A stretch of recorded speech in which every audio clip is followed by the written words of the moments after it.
বাথরুমে উলঙ্গ হয়ে গোসল করা যাবে কি? বাথরুমে কিংবা টয়লেটে যেখানে আপনাকে অন্য কেউ দেখতে পাচ্ছে না, এরকম জায়গায় গোসল করলে আপনি শরীরের সমস্ত কাপড় চোপড় খুলে বিবস্ত্র অবস্থায় গোসল করলে সেটি হারাম বা সরাসরি নিষিদ্ধ কোনো কিছু হবে না।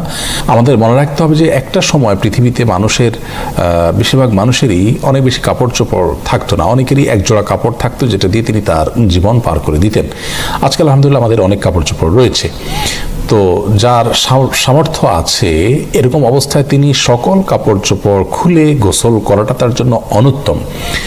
একজন সাহাবী নবী আকরাম সাল্লাল্লাহু আলাইহি সাল্লামকে এই ধরনের একটি প্রশ্ন করেছিলেন, তিনি তখন তার জবাবে বলেছিলেন যে লাল্লাহু আহাক্কু আন ইউস্তাহিয়া মিনহু, কেউ একাকী আছেন, নির্জনে আছেন, তাকে কেউই দেখছে না, এমত অবস্থায় তিনি সকল কাপড় চোপড় খুলে ফেলবেন। এই বিষয়টি অনুত্তম, কারণ আল্লাহ তাআলা তাকে দেখছেন, আল্লাহর প্রতি তার লাজ লজ্জা থাকা উচিত অন্তত। আর এটি নানান দিক থেকে আমাদের জন্য ক্ষতিকর বটে, মানুষের স্বাভাবিক লজ্জা এটাও কমে যায়। এই জন্য একান্ত প্রয়োজন না হলে বাথরুমে উলঙ্গ হয়ে গোসল না করাটা উত্তম। আমাদেরকে নবী আলাইহিস সালাম যে নির্দেশনা দিয়েছেন, বোঝা যায় নবী সাল্লাল্লাহু আলাইহি সাল্লাম প্রয়োজন ছাড়া বিবস্ত্র হওয়ার বিষয়টিকে পছন্দ করতেন না। তবে যদি কেউ বিবস্ত্র হন, তিনি একাকী আছেন, কেউ দেখছে না, তো সেটা তার জন্য হারাম হবে না।